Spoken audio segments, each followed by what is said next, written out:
Jonas, capítulo 1, versículo 1, diz assim: E veio a palavra do Senhor a Jonas, filho de Amitai, dizendo: Levanta-te e vai à grande cidade de Nínive, e clama contra ela, porque a sua malícia subiu até a minha presença. Porém, Jonas se levantou para fugir da presença do Senhor para Tarsis, e descendo a Jope, achou um navio que ia para Tarsis, pagou, pois, a sua passagem e desceu para dentro dele, para ir com eles para Tarsis, para longe da presença do Senhor. Mas o Senhor mandou ao mar um grande vento, e fez-se no mar uma forte tempestade, e o navio estava a ponto de quebrar-se. Então temeram os marinheiros, e clamavam cada um ao seu Deus, e lançaram ao mar as cargas que estavam no navio, para o aliviarem do seu peso. Jonas, porém, desceu ao porão do navio, e tendo-se deitado, dormia um profundo sono. E o mestre do navio chegou-se a ele e disse: Que tens, dormente? Levanta-te, clama ao teu Deus, talvez assim ele se lembre de nós, para que não pereçamos. E diziam cada um ao seu companheiro: Vinde e lancemos sortes, para que saibamos por que causa nos sobreveio este mal. E lançaram sortes, e a sorte caiu sobre Jonas. Então lhe disseram: Declara-nos tu agora, por causa de quem nos sobreveio este mal. Que ocupação é a tua? De onde vens? Qual é a tua terra? E de que povo és tu? E ele lhe disse: Eu sou hebreu, e temo ao Senhor, o Deus do céu, que fez o mar e a terra seca. Então estes homens se encheram de grande temor e disseram-lhe: Por que fizeste tu isto? Pois sabiam os homens que fugia da presença do Senhor, porque ele lhe tinha declarado. Amém? Vamos orar a Deus. Levante ao céu a tua Bíblia, a tua mão, peça para que o Senhor fale conosco. Amantíssimo Deus, glorioso, eterno Pai, Senhor, Criador dos céus, Criador da terra seca, dos oceanos, Criador de tudo aquilo que existe na terra, nos céus e no mar, Senhor Deus Todo-Poderoso, Deus Soberano, Deus Supremo, atenta agora, ó Criador eterno Deus, para a oração da tua igreja, meu Deus, atenta, meu Pai, para a necessidade do teu povo, meu Deus, Senhor, pois estamos, meu Pai, no segundo dia desta campanha, confiando em Deus, em meio às tempestades, meu Deus e meu Pai, abençoa, meu Deus, a nossa vida, meu Pai, por intermédio desta campanha, por intermédio desta palavra que será ministrada nessa noite. Oh meu Deus, tu conheces, meu Pai, a necessidade de cada servo, de cada serva, a necessidade da tua santa igreja. Meu Deus, fala com teus filhos, fala com as tuas filhas, com aqueles que estão perto, aqueles que estão a longa distância. Alimenta-nos, ó Deus, e permita que a tua palavra ela entre no profundo da nossa alma e que ela venha, meu Deus, produzir o resultado pela qual ela é enviada pelo teu Espírito Santo. Fala conosco, meu Deus, em nome de Jesus Cristo, para a glória de Deus. Amém.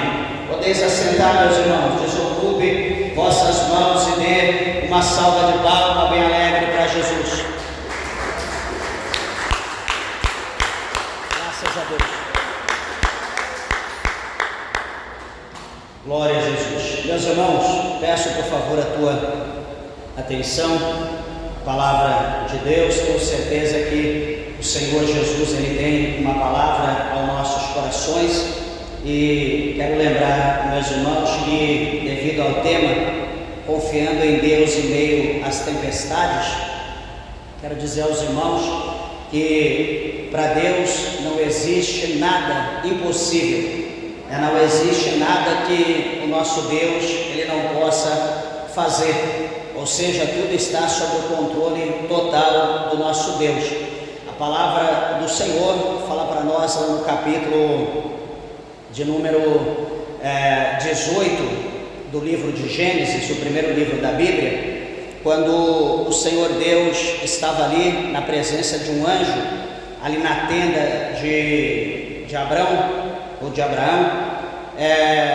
ele falando acerca da providência, do filho que ele ia providenciar para Abraão, também ali acerca daquele diálogo, acerca do acontecimento que ia haver na cidade aonde estava morando ali o parente de Abraão, cujo nome era Ló, ali em Sodoma, acerca da destruição que haveria. Então ali Deus, o Senhor, dialogando com Abraão, o Senhor talvez percebeu, certamente, alguma dúvida ali sobre a pessoa, sobre o coração de Abraão. Todavia Deus havia feito a promessa a ele, mas ainda não havia cumprido, que era dar o filho, que seria Isaque. Então o Senhor, conhecendo o coração de Abraão e vendo ali que Abraão estava um pouco temeroso, preocupado, devido ao tempo que já se passava e a promessa não se cumpria, então Abraão preocupado, é natural que todos se preocupem. A Bíblia vai mostrar para nós então que o Senhor olha para Abraão e faz uma pergunta para ele, e suponho, creio em Deus, que o Espírito que nos direciona essa palavra também faça essa pergunta a mesma a nós.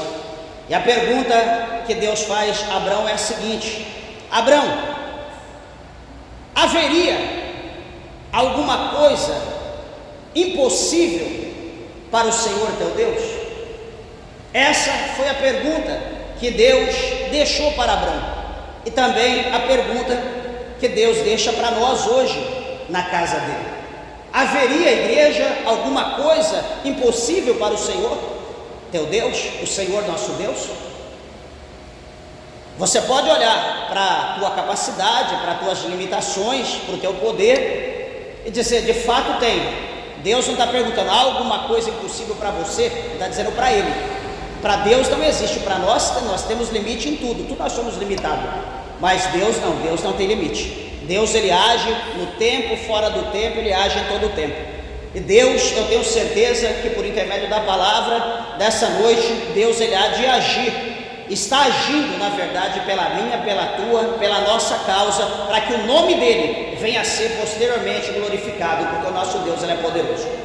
Meus irmãos, nós estamos aqui diante de uma palavra gloriosa, uma palavra que chama a nossa atenção, aonde no primeiro e segundo versículo do capítulo de número 1, a Bíblia fala acerca da vocação, ou melhor, acerca do chamado de Jonas, para que ele pudesse levar uma mensagem de Deus ali como um profeta oficializado, um profeta ali constituído pelo Senhor. E a palavra que Jonas precisava levar a um povo, não era o povo de Israel, não era a sua nação, não era o seu povo. Ele precisava levar uma palavra a uma nação que, é bom os irmãos entender, que estava sendo escrava, que estava oprimindo, que estava escravizando a nação de Jonas.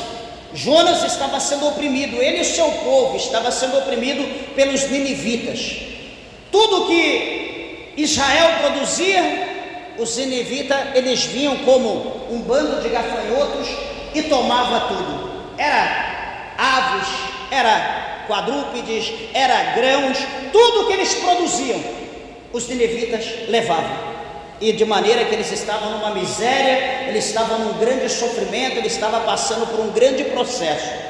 E veja que Nínive, que Jonas, como qualquer sanguíneo, como eu e você, o que Jonas queria era a destruição total, era que Deus exterminasse os ninivitas. Por quê? Porque Israel estava padecendo na mão dos ninivitas.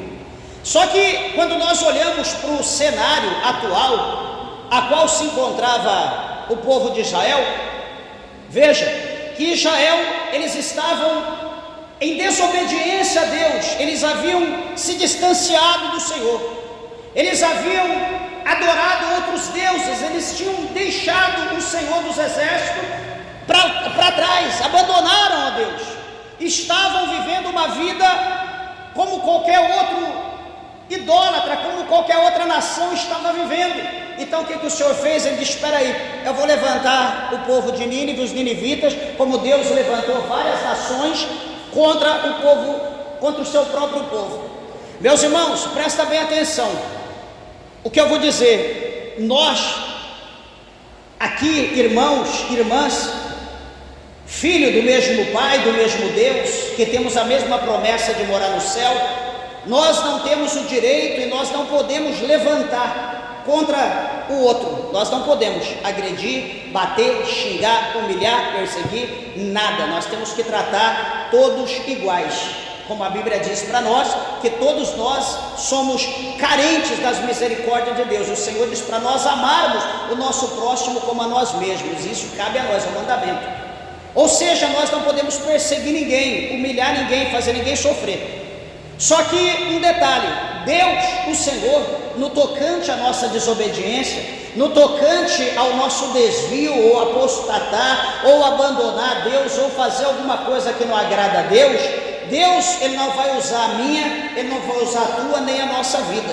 O que Deus pode fazer, como a Bíblia aqui, nesse texto, a Bíblia mostra que Deus usou o inimigo. Deus não está usando alguém judeu, alguém do próprio Israel, alguma pessoa de dentro, ou uma tribo ou outra. Deus usa um inimigo externo.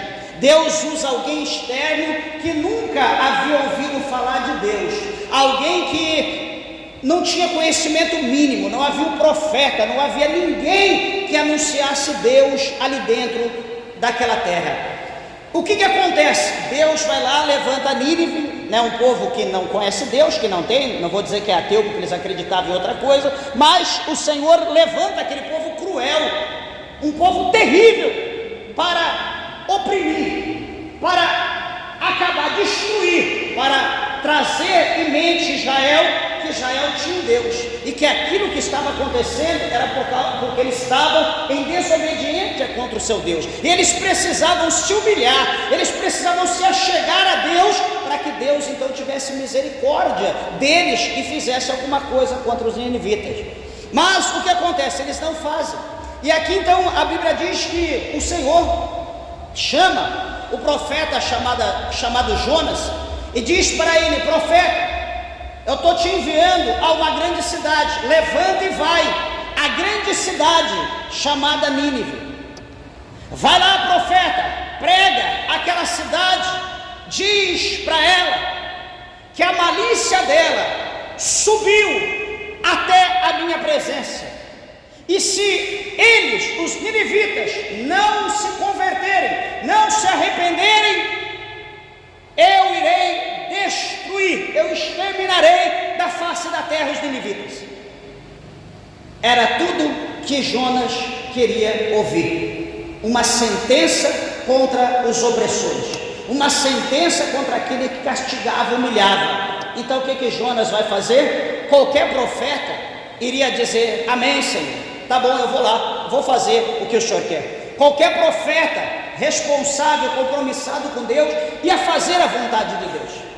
Meus irmãos, só que, veja bem, há muitas pessoas, há muitos, por exemplo, pregadores, isso é sabido por todos, há muitos pregadores que mudam o sentido da palavra para, entre aspas, não machucar, não ofender pessoas. A palavra de Deus, ela não ofende, ela não machuca. A palavra de Deus, ela liberta. Por isso a palavra de Deus tem que ser pregada, porque se ela não for pregada, não há libertação, não há transformação. Então a palavra de Deus, né, ela não pode ser mudada, ela tem que ser literária.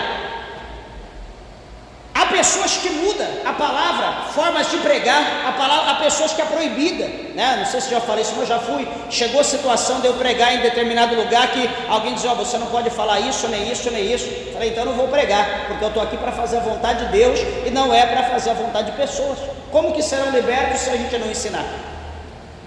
Então veja, amados e queridos irmãos, que pessoas mudam o sentido da palavra, sentido de louvor, as pessoas mudam a letra, na vontade, no desejo de confortar as pessoas, de aliviar, de passar a mão, de dizer para as pessoas que o que elas estão fazendo é errado, mas que Deus é amor. Talvez amanhã, sem vontade de Deus, ou sem a própria vontade da pessoa, a pessoa é mudada, é transformada. Meus irmãos, Deus não faz nada na nossa vida se nós não quisermos, se nós não lutarmos, se nós não irmos adiante, se nós não perseverarmos, Deus nunca irá fazer. Nós precisamos dar o primeiro passo. Não adianta dizer: Deus tem uma promessa, eu vou ficar aqui sentado dormindo. Você vai morrer velho de bengala na mão, vai para a sepultura, vai para o inferno com promessa e tudo, e não vai cumprir, a não ser que você arregace as mangas e você diz: não, eu vou para cima, eu vou lutar, porque eu quero ver Deus cumprir aquilo que Ele tem falado na minha vida, e assim você verá o cumprimento das promessas de Deus. Mas voltando aqui, tudo tem, né? Sabemos que todas as coisas na nossa vida têm uma consequência, né? Como Paulo, ele fala nas suas cartas, né? Ele chega a dizer que tudo que o homem ele semear, ele ceifará. Tudo que a gente semeia, a gente colhe, e da mesma proporção ou na mesma qualidade daquilo que nós semeamos. Por que eu estou dizendo isso? Porque o profeta Jonas, ele recebendo a ordem de Deus para ir a Nínive, a Bíblia diz que ele levanta, e a Bíblia diz literalmente que ele vai fugir da presença do Senhor. Ou seja, o que está acontecendo com Jonas? O espírito de covardia vem sobre Jonas agora, e Jonas quer fugir da presença de Deus. Meus irmãos, essa palavra que fugir é algo que chama a minha atenção, porque um dia, lá no capítulo de número 3 de Gênesis, novamente, quando Adão e Eva, eles pecaram contra Deus, desobedeceram o Senhor, a primeira coisa que Adão e Eva fez foi o quê? Fugir da presença de Deus. E de que maneira que eles fugiram? Eles ali fizeram para eles aventais de folha e se esconderam atrás de uma árvore, ficou escondidinho. E o Senhor diz: Adão, Adão, cadê você, Adão? Ah, Senhor, eu estou aqui escondido. Ué, mas escondido? É porque eu ouvi a tua voz e temi. A propósito, você comeu do fruto da árvore que eu disse para você não comer? Então, amados, presta bem atenção. Quando um crente, quando um homem de Deus, uma mulher de Deus, um obreiro, um ministro, ele começa a fugir, ele começa a recuar das suas funções, ele começa a faltar, ele começa a jogar recuado, ele começa a abrir mão daquilo que lhe foi concedido. Pode ter certeza, pode olhar nos pormenores, pode começar a buscar Deus, pedir ao Senhor, que Deus vai revelar que alguma coisa não está certa na vida daquela pessoa. Nós só fugimos, nós só abrimos mão daquilo que foi imposto a nós quando alguma coisa há na nossa vida, e não é coisa boa, é coisa ruim. E sabemos nós, como diz no Salmos de número 139, que fala da onipresença do nosso Deus, da onisciência, onipotência, como está lá, né, nos 3 versículos. O salmista destes salmos, ele diz para nós que se nós descermos até as profundezas do Sheol, do Hades, lá no inferno, os olhos do Senhor nos verá lá, a mão do Senhor nos alcançará. A Bíblia diz que se nós subirmos mais alto, também o Senhor estará nos vendo. Se nós somos nas profundezas dos mares, dos oceanos, a mão do Senhor nos alcançará. A Bíblia mostra então para nós estamos entendidos pela onipresença de Deus, que Deus, Ele consegue estar presente, Deus consegue ver, Ele consegue entender, compreender todas as coisas em todo o tempo, de maneira que ninguém pode se esconder de Deus. E veja que um profeta, ele tenta se esconder de Deus, ele tenta fugir da presença de Deus. De que forma? Jonas se levanta para fugir da presença do Senhor para Tarsis. Aonde que Deus manda ele ir? Deus manda ele ir para Nínive. Ele vai fugir para Tarsis. Segundo a geografia bíblica, diz que Tarsis, para onde Jonas estava indo, de Tarsis para Nínive, era o sentido oposto da onde ele estava, daqui do porto. E o que acontece? A distância era cerca de 800 quilômetros, oposto, 800 quilômetros da direção que ele tinha que ir. Ele foi totalmente ao contrário. Olha, você tem que ir lá para o Amazonas. Ele foi para onde? Rio Grande do Sul. Totalmente oposto. É para descer. Ele fez subir, é para subir, ele fez descer. Aqui está dizendo que ele desceu, então ele desceu. E o que vai acontecer, meus irmãos? Ele compra a passagem, ele desce para dentro do navio, e a Bíblia diz que ele então tenta ir para longe, ele quer fugir da presença de Deus, e ele entra para dentro do navio, fugindo da presença do Senhor, e ele então vai procurar um lugar secreto, ele vai procurar um lugar escondido, ele vai procurar um lugar que poucas pessoas vão, ele vai procurar um lugar onde estão as malas, onde ninguém chega ali, ele vai procurar um lugar onde está a carga, onde ninguém vai mexer, não sei quando o navio for atracado que tiver que descarregar. Então ele procura um lugar propício para o seu projeto, ele procura um lugar ali ideal, para que ele pudesse dormir, descansar, a ira de Deus se manifestar lá em Nínive, destruir todo mundo e ele ficar em paz. Ah, Senhor, eu comprei a passagem, mas sei lá, eu estava meio com sono, não vi, o navio foi para o lado errado, tentando dar o famoso chapéu em Deus. Quem dá chapéu em Deus? A gente tenta, né? A gente dá chapéu no pastor, a gente dá chapéu no irmão, na irmã, no obreiro. Ah, eu não fui porque não deu para mim vir. Ah, não, que eu cheguei tarde. Nós somos mestres em dar chapéu nos outros. Quem não fez isso hoje com alguém? Quem não atendeu a ligação e falou alguma coisa que foi oposto daquilo que você estava vivendo? Certamente alguém hoje praticou isso. E isso é correto? Não, isso não cabe para nós. Mas Jonas então, ele foge de Deus, só que o que acontece? A ira de Deus, diz a Bíblia, que ela é manifesta sobre os filhos da desobediência. Meus irmãos, não existe nenhum desobediente que ele tem privilégios com Deus. Não existe nenhum desobediente que ele é abençoado pelo Senhor. Todos os desobedientes são os que mais necessitam de Deus, são os que mais precisam de Deus, porque sempre estarão na prova, sempre estarão padecendo, sempre o chicote estará estalando nos seus lombos, sempre ele precisará de um bálsamo, e quem tem o bálsamo é Deus, e o Senhor passará e cessará os açoites quando houver arrependimento. Deus, a princípio, ele não vai castigar Nínive. Por quê? Porque, como eu falei no princípio, repito, Nínive não conhecia Deus, ele não conhecia os mandamentos, eles não conheciam as regras, as doutrinas do Senhor, eles não conheciam, eles agiam por impulso, né? Como qualquer pecador que não conhece a verdade, então eles agiam. Só que detalhe, Jonas era profeta. Jonas, ele era profeta. E ele conhecia Deus. Deus deu prova que ele era Deus. Só que o que Jonas faz? Jonas foge. E nós sabemos que a palavra do Senhor diz que quem não conhece é digno de um açoite. Não é o que a Bíblia diz? Só que quem conhece e não cumpre é digno de 2. Nínive estava sendo sentenciada. Só que primeiro eles teriam que ouvir para Deus sentenciar. Jonas já conhecia, e Jonas vai fugir, ele não quer obedecer.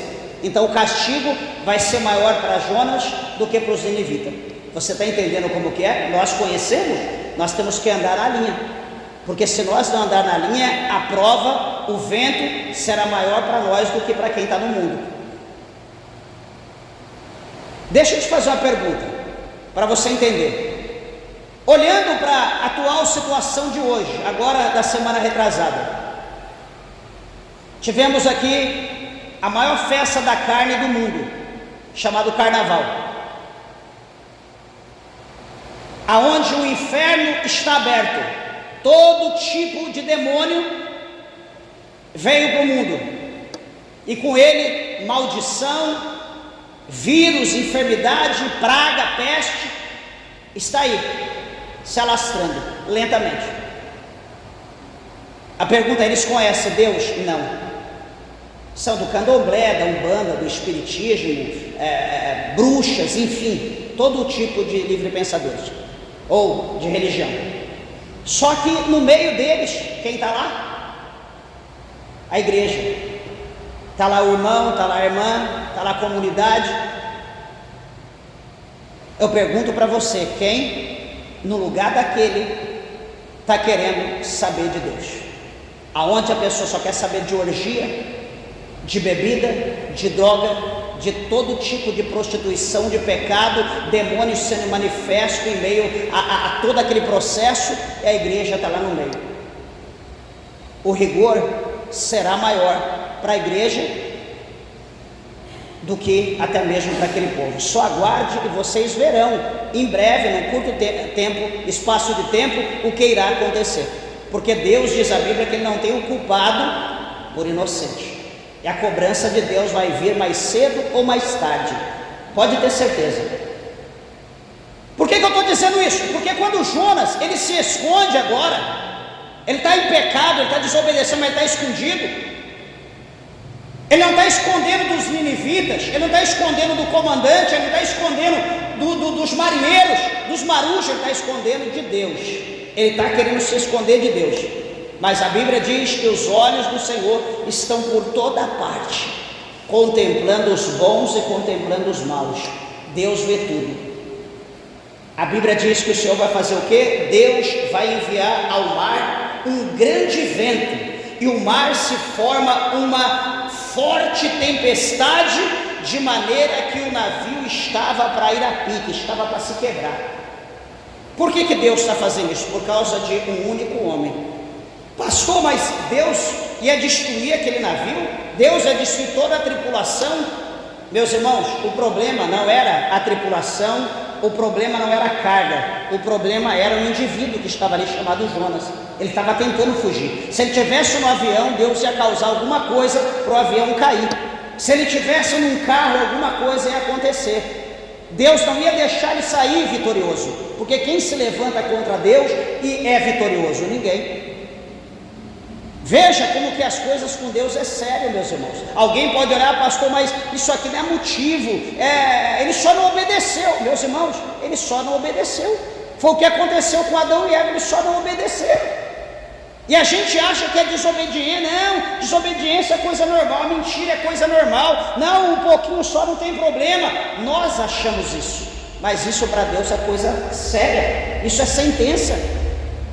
Nós não podemos brincar. Não, Deus vai me perdoar, Deus entende o meu coração. Meus irmãos, isso é condenação. Nós temos que parar com esse negócio. É sim, sim ou não, não. É tudo ou nada. Não adianta a gente ficar tentando equilibrar as coisas.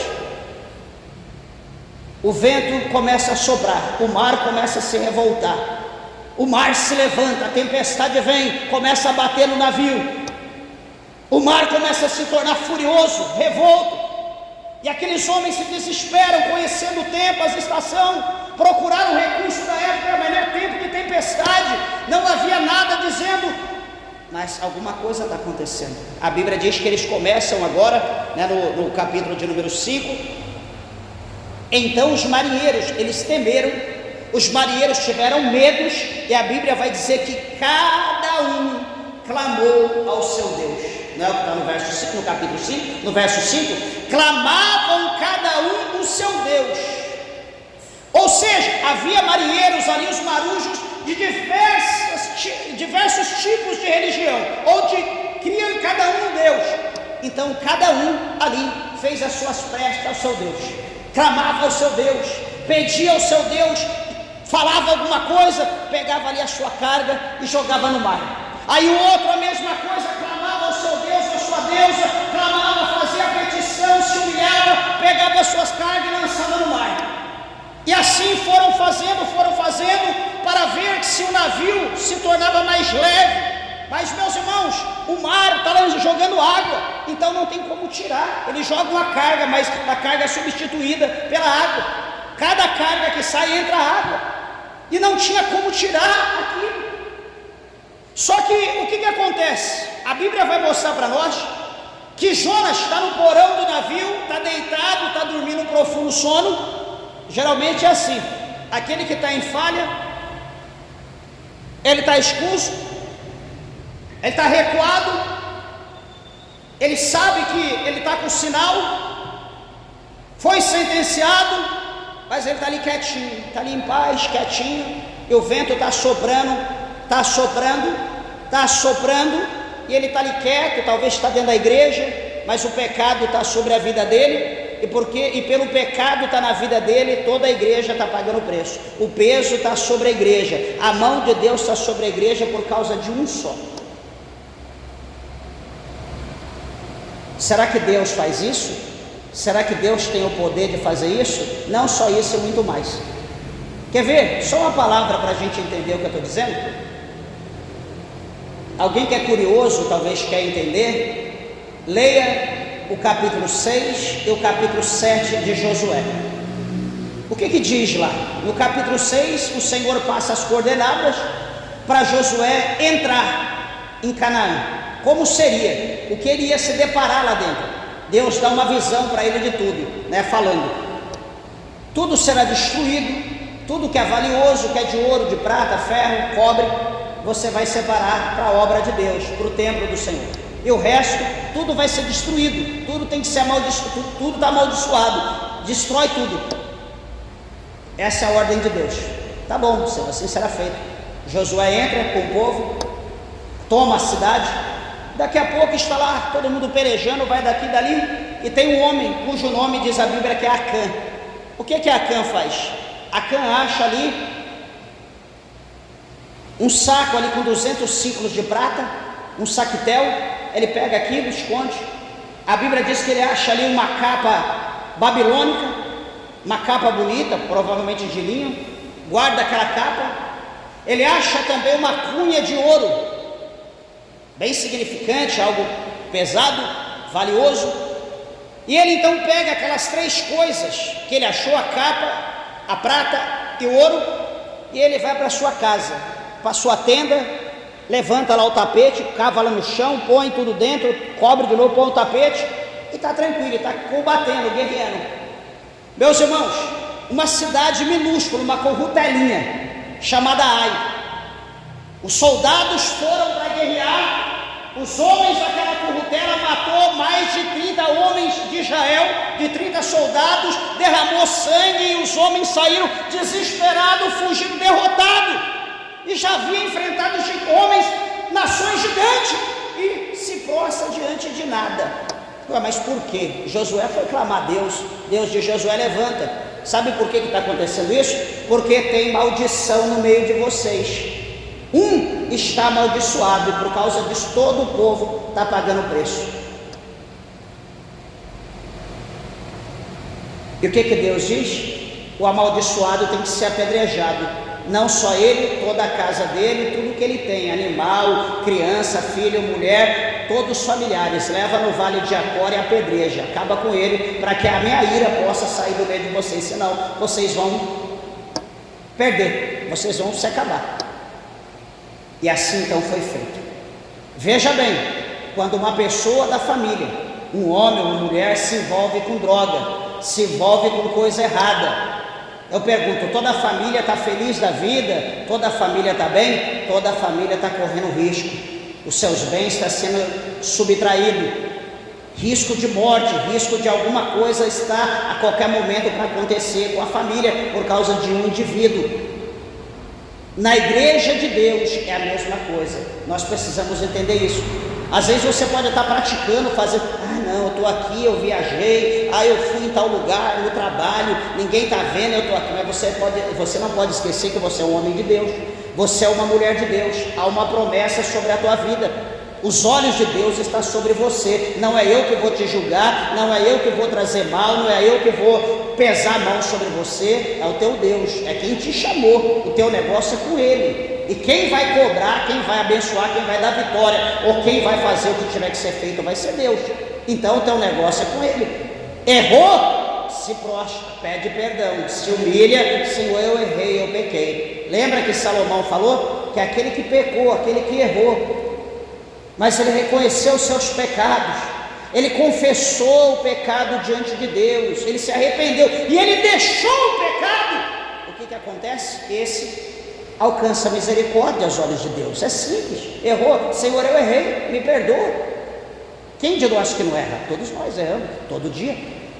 Mas cabe o quê? O arrependimento, pedir perdão, se arrepender de coração.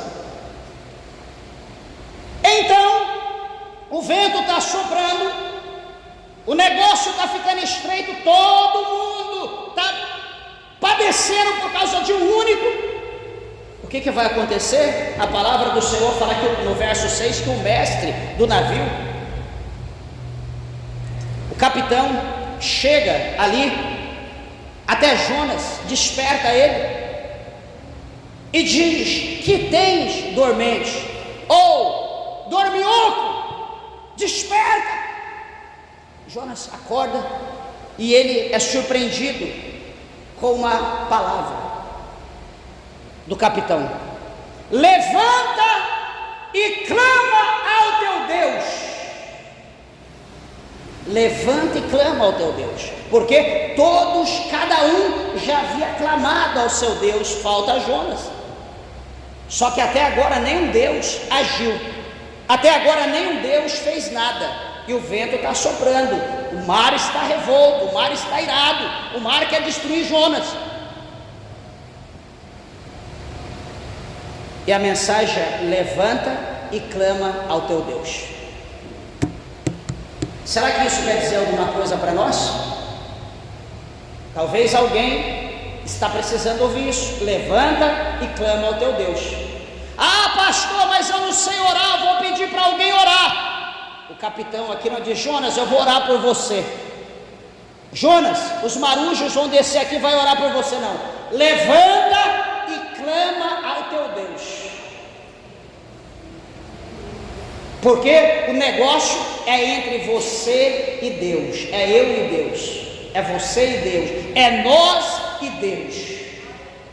Não adianta correr, pegar recurso fora, é entre nós e Deus, o negócio é pessoal e intransferível. Ah, pastor, mas fulano é uma benção, ele vai orar, Deus vai agir em prol da vida dele, não em prol da tua vida, porque você está em débito com Deus, e para você ficar bem com Deus, você tem que acertar a tua conta com Deus. O negócio é pessoal, é você e Deus, é Jonas e Deus. Então, levanta e clama ao teu Deus. E ele continua dizendo: talvez assim ele se lembre de nós, para que não pereçamos. Olha o desespero, meus irmãos. Clama ao Senhor teu Deus, quem sabe ele se lembre de nós e tenha misericórdia, e nós não venhamos perecer. Esse homem estava preocupado e muito, ele temia pela vida dele e pela vida da tripulação. Só que o que vai acontecer? Dizia cada um ao seu companheiro, estava vendo ali uma situação que ainda não havia visto.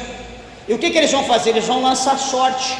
Diz a Bíblia no verso 7: vinde e lancemos sorte para que saibamos por que causa nos sobreveio este mal. Eles ali agiram, né? Alguns dizem que era por intermédio de Tumim e Urim, entre outras coisas, e ali lançando sorte, e aonde que a sorte caiu? Foi direto em Jonas. Pá! Jonas foi o vencedor. O próprio Deus direcionou ali a situação e Jonas foi sorteado. Quando Jonas é o sorteado, então agora eles vão dizer: olha, agora você tem que declarar para nós. Declara para nós agora por que causa nos sobreveio esse mal, você vai ter que declarar, você vai ter que revelar o que está no coração. Por que esse mal veio sobre nós? E agora a pergunta: qual é a tua ocupação? Segunda, de onde vens? Terceira, qual é a tua terra? E quarta, e de que povo és tu? 4 perguntas simples para Jonas. Será que Jonas estava disposto a responder? Ele não tinha opção, ele teve que responder. E a Bíblia vai dizer que Jonas então vai olhar para ele e vai dizer: eu sou hebreu. Opa, ele respondeu a primeira. Segunda, ele vai dizer: e temo ao Eterno, ao Senhor, ao Deus do céu, que fez o mar e a terra seca. Então Jonas, ele esclarece, ele revela quem é ele revela que ele é um profeta, ele revela que ele foi um homem de Deus, ele revela que ele está em uma missão, mas ele revela que ele preferiu fugir da missão, ele não quis cumprir a missão ordenada por Deus. Mas aquele povo vai dizer então para Jonas, naquele momento, porque quando Jonas está dizendo, o temor cai sobre eles ficam temerosos, com o dedo na boca. E a Bíblia vai mostrar para nós que os homens vão dizer: por que tu fizeste isso? Pois sabiam os homens que fugia da presença do Senhor, porque ele não tinha declarado. Os homens olham para ele e dizem: profeta, Jonas, hebreu, você é louco, você está fugindo da presença de Deus. Como você acha que você vai conseguir fugir de um Deus, como o Criador do céu, da terra e do mar? Você é louco, como você quer fugir dele? Jonas ali coça a cabeça, vem um arrependimento ali em Jonas naquele momento, né? Supostamente ali ele se arrepende, e aqueles homens vão perguntar: o que nós temos que fazer para que o mar se acalme, para que nós não venhamos perder a nossa vida, para que nós não venhamos perder o navio? O que nós temos que fazer contigo? O que você sugere? E a palavra do Senhor vai dizer para nós que naquele momento a ira de Deus era manifesta, e o mar então cada vez mais se tornava tempestuoso, cada vez mais o negócio engrossava. E agora então Jonas vai ter ideia, ele vai dizer: olha, levantai-me, vocês me levantam agora e me lancem no mar, e o mar certamente se aquietará, porque eu sei que por minha causa vos sobreveio essa grande tempestade. Olha agora Jonas, olha a ficha caindo, olha agora Jonas reconhecendo que o problema que estava tendo naquele ambiente era por causa dele. Ele sabe que ele está fugindo de Deus, ele sabe agora que ninguém consegue escapar de Deus, ele sabe que aquilo era o dedo de Deus que estava sendo colocado sobre ele, e a única maneira era ele ser lançado no mar como punição. Ele se arrepende agora, ele diz: me lança no mar, lançai-me nas águas profundas. Aqueles homens agora vão temer a situação, vão orar, vão pedir a Deus que o Senhor não venha cobrar o sangue inocente sobre eles, que Deus tenha piedade, que Deus tenha misericórdia.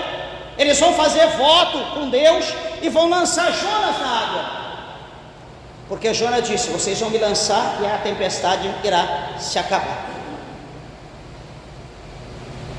Meus irmãos, presta atenção, eu sempre gosto de dizer para a igreja, eu sempre falo, presta bem atenção, que não existe pecado nesse mundo que Deus não perdoe, não é verdade?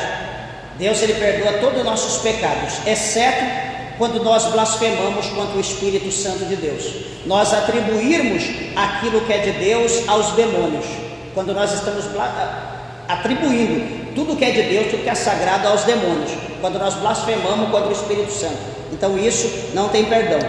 Só que detalhe, Todo pecado tem perdão, só que a consequência do pecado nós vamos ter que levar conosco até o túmulo. A consequência do pecado não é tirada de nós. Deus, Ele perdoa todos os nossos pecados, mas alguma coisa que aconteceu em meio ao nosso pecado, sei lá, pecou, nasceu um filho, pecou, morreu alguém, pecou, perdeu um membro do corpo, pecou, sei lá, faliu, ficou pobre, ficou na miséria. Não sei o que pode acontecer com o pecado na vida de alguém, mas pode chegar a uma situação séria. Deus pode perdoar? Pode. Qualquer pecado Deus perdoa, mas aquela consequência daquele ato você vai ter que levar por toda a sua vida. Pastor, será? Lê o que aconteceu com Davi. Está lá em Samuel, no capítulo 11. Lê lá depois a história de Samuel. Aliás, a história de Davi aplicado ali, mostrado no livro de Samuel. O pecado dele com Batseba, o adultério e também a morte acerca de Urias, o marido daquela mulher.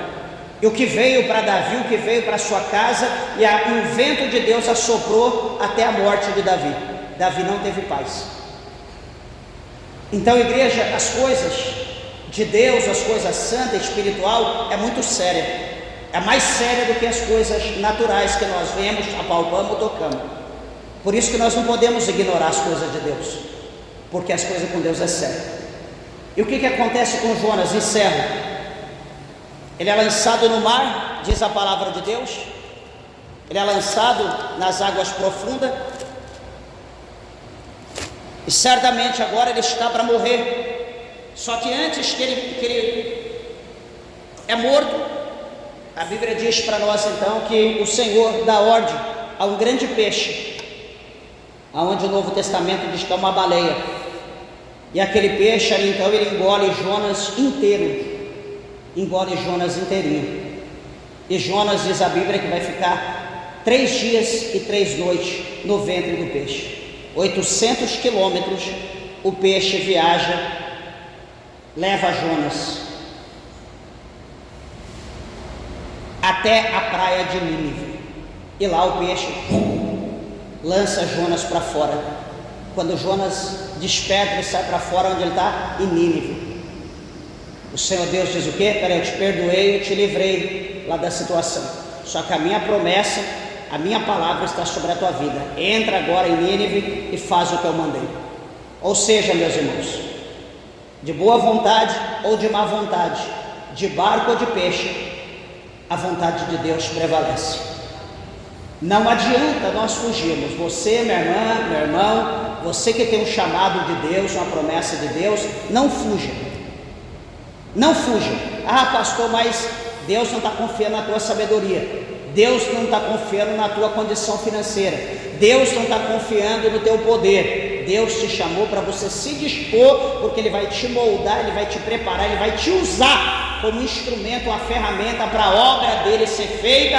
Onde quer que Ele te mandar, onde quer que você vá, Ele vai fazer a vontade dele, não é a tua vontade. Quero que os irmãos entendam, compreendam isso, que é a vontade de Deus que prevalece. Se fosse por mim, meus irmãos, nunca eu estaria aqui. Nunca eu tinha deixado lá a capital de São Paulo, nunca tinha deixado minha casa, minha família, os familiares da minha esposa para a gente estar aqui. 1.300 quilômetros, nunca eu deixaria. Mas não é a minha vontade, é a vontade de Deus. É a vontade de Deus que prevalece. Então aqui nós estamos, e daqui nós estamos para ir onde Deus mandar. Nós estamos aqui dessa forma, não confiando em nós, porque quem somos nós? Confiando em Deus.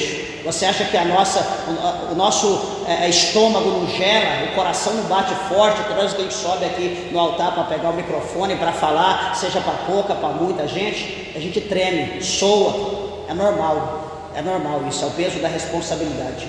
Gaguejar, ter medo, todo mundo tem, mas nós temos que dar lugar, deixar o Espírito de Deus trabalhar na nossa vida. A vontade de Deus tem que acontecer, tem que prevalecer, porque Deus, Ele é soberano. Amém? Que Deus, o Senhor, abençoe a tua vida, que Deus te fortaleça, que Deus, o Senhor, venha prosperar você, e que você venha ser um instrumento, uma ferramenta abençoada na mão de Deus, onde Deus te mandar, o que Deus colocar na tua tua boca, para você falar, para você fazer. Faça e saiba que a recompensa, o retorno virá dos céus, virá do Todo-Poderoso para a tua vida, para a tua casa, para a tua família. Amém? Que Deus abençoe a todos. As palmas bem alegre e exalta e glorifica o nome do nosso Deus. Bem alegre para Jesus. Graças a Deus.